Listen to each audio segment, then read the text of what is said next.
The joys of holding a newborn baby know no bounds. The birth of a baby is an intricate and complex process that begins when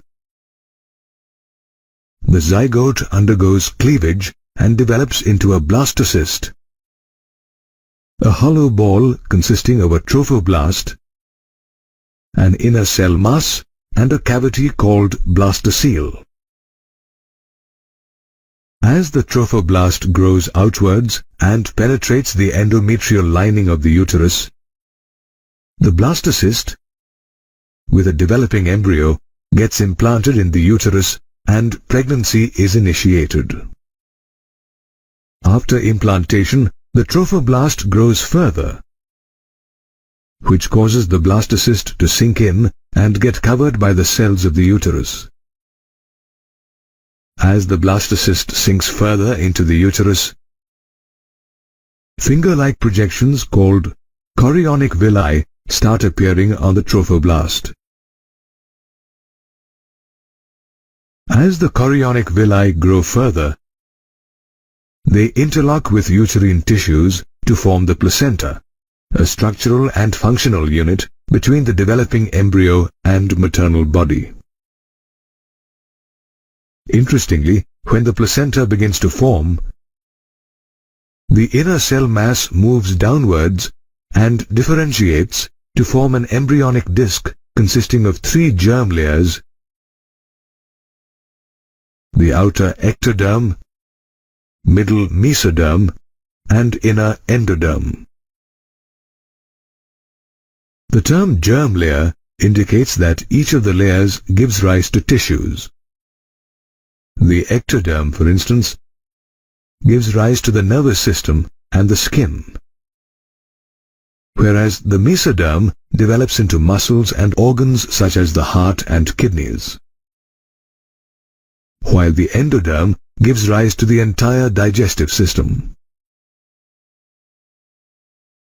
Did you know that apart from the 3 germ layers, the embryonic disc also contains certain cells called stem cells, which have the ability to give rise to all the tissues and organs present in the human body?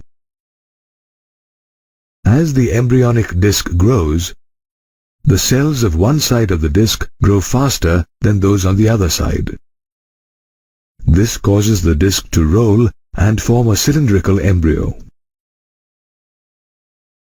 Initially, this embryo is attached to the placenta, but as it starts to develop, it moves away from the placenta and remains connected to it via an umbilical cord. The placenta is an important structure that supplies the embryo with oxygen, nutrients, and hormones, as well as carries waste products from the embryo back to the mother. The embryo stays inside the uterus for 9 months, which is called the gestation period.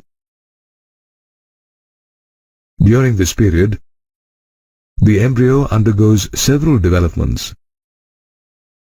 By the end of the first month, the embryo develops a heart,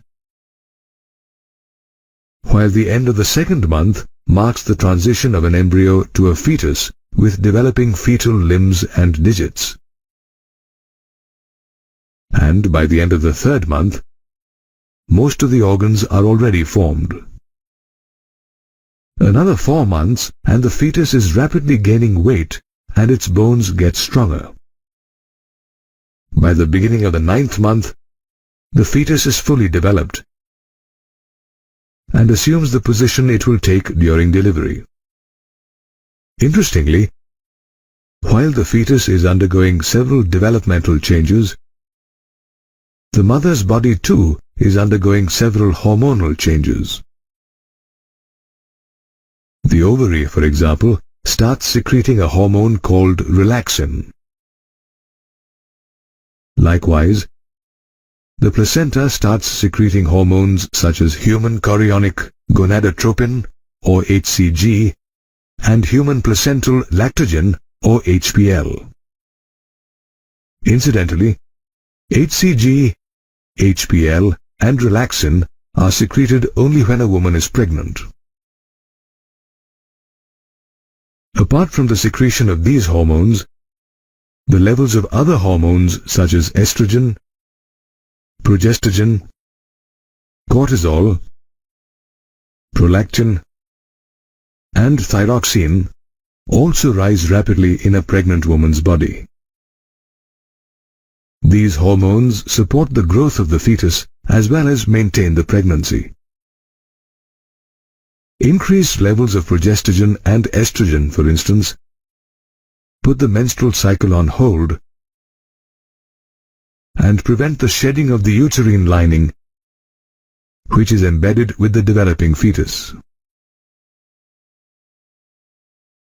Hormonal changes also cause the cells of the mother's mammary glands to differentiate, resulting in these glands producing milk by a process called lactation towards the end of pregnancy. Did you know that at the end of the gestation period, the fetus as well as the placenta starts secreting hormones that set in motion mild uterine contractions called the fetal ejection reflex? These contractions in turn act on the mother's pituitary gland that now starts secreting oxytocin, a hormone that causes stronger uterine contractions. The simultaneous uterine contractions and oxytocin release makes the contractions stronger with every passing minute and ultimately results in the expulsion of the baby from the mother's uterus. This process of delivery of the fetus is called parturition. Immediately after the birth of the baby, the placenta is expelled from the uterus.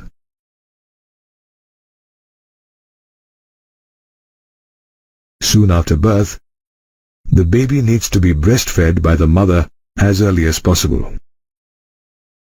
This is because immediately after parturition, the mammary glands start secreting colostrum, a form of milk that is rich in antibodies and improves the immune system of the baby. Every baby thus begins its journey as a zygote, which develops into a fetus over 9 months.